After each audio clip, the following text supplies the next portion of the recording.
नमस्कार। चलिए आज बात करते हैं एक ऐसी पेंटिंग की जो अकेली है लेकिन जिसका असर बहुत गहरा है। इसका नाम है जर्नीज एंड यानी यात्रा का अंत। ये एक ऐसी कलाकृति है जो एक बार देखने पर जहन में बस जाती है। तो सवाल यही उठता है कि आखिर एक मरते हुए ऊंट की तस्वीर इतनी मार्मिक, इतनी असरदार क्यों लगती है? इसमें ऐसा क्या खास है जो मन में इतनी गहरी भावनाएं जगा देता है? चलिए मिलकर पड़ताल करते हैं।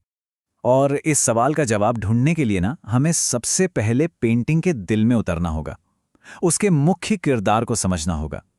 तो हमारा पहला पड़ाव है एक ऊंट की कहानी। जरा गौर से देखिए इस ऊंट की हालत को। इसके घुटने मानो जवाब दे गए हैं, जमीन पर टिक गए हैं, सिर थोड़ा सा ऊपर उठा है जैसे आखिरी सांस लेने की कोशिश हो। और उसका चेहरा, उफ, चेहरे पर दर्द भी है और साथ ही एक अजीब सी शांति, एक सुकून का भाव भी। और जो बात सबसे ज्यादा चुभती है वो ये कि उसकी पीठ पर वो भारी बोझ अब भी है और चारों तरफ बस एक वीरान सुनसान जमीन और वो अकेला। और जानते हैं, यही बात दिल को सबसे ज्यादा छू जाती है कि वो गिर चुका है, उसकी यात्रा खत्म हो चुकी है, लेकिन बोझ बोझ अब भी उसके पीठ पर है। ये इस बात का कितना गहरा प्रतीक है ना, कि उसने अपनी जिम्मेदारी, अपना कर्तव्य आखिरी सांस तक निभाया। तो ये जो दर्द और शांति का मिलाजुला एहसास है, ये पैदा कैसे हुआ? सिर्फ कहानी से नहीं, बल्कि इसे बनाने के तरीके से भी। तो चलिए अब दूसरे हिस्से में चलते हैं, धुंध के पीछे का जादू। यहाँ हम कलाकार की कमाल की तकनीक को समझेंगे। पेंटिंग के कलाकार हैं अवनींद्रनाथ टैगोर, और उन्होंने एक बहुत ही खास तकनीक का इस्तेमाल किया था जिसे कहते हैं वॉश टेक्निक। अब ये है क्या? सोचिए, इसमें पेंटिंग को बार बार पानी में डुबोया जाता है और फिर धोया जाता है। इससे होता यह है कि एक बहुत ही नरम, धुंधला, सपनों जैसा माहौल बन जाता है। अच्छा, तो ये होता कैसे है? चलिए समझते हैं। सबसे पहले कागज पर वाटर कलर की एक परत लगाई जाती है, ठीक है?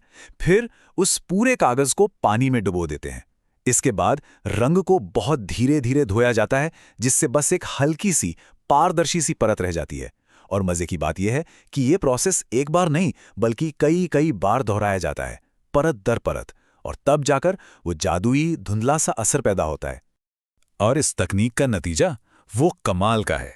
देखिए, आमतौर पर पेंटिंग्स में क्या होता है, सब कुछ साफ साफ, एकदम तीखी लाइनें, हर डिटेल क्लियर। लेकिन यहाँ वॉश तकनीक की वजह से सब कुछ धुंधला है, लाइनें नरम पड़ गई हैं। ऐसा लगता है जैसे ऊंट और पूरा मंजर किसी कोहरे से धीरे धीरे बाहर आ रहा हो।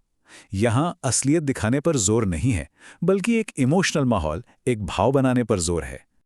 और सिर्फ तकनीक ही नहीं, रंगों का खेल भी देखिए। सारे रंग जमीन से जुड़े हैं, भूरा, हल्का लाल, गेरुआ।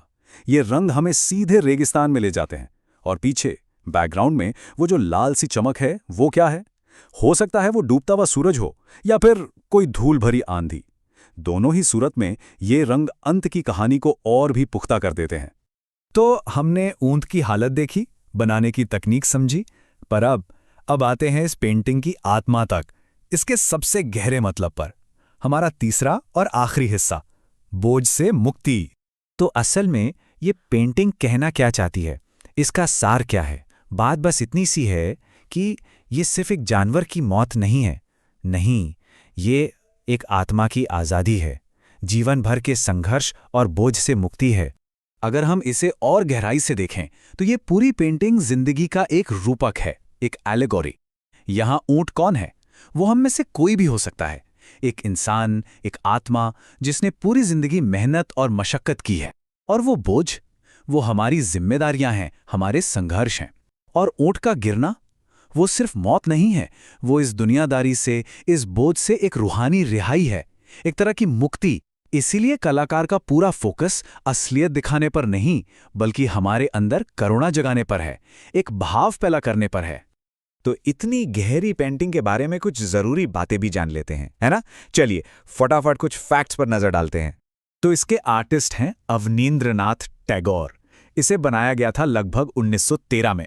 मीडियम है कागज पर वाटर कलर, जिसमें वॉश और टेम्पुरा दोनों तकनीक का इस्तेमाल हुआ है। ये बंगाल स्कूल ऑफ आर्ट का एक बेहतरीन नमूना है। और अगर कोई इसे देखना चाहे तो ये नई दिल्ली की national gallery of modern art यानी NGMA में मौजूद है। और आखिर में ये पेंटिंग हमें एक बहुत बड़े सवाल के साथ छोड़ जाती है क्या कला का मकसद सिर्फ खूबसूरत चीजें दिखाना है, या फिर जर्नीज एंड की तरह हमारे अंदर गहरे से गहरे जज्बातों को झिंझोड़ना भी है? सोचने वाली बात है ना।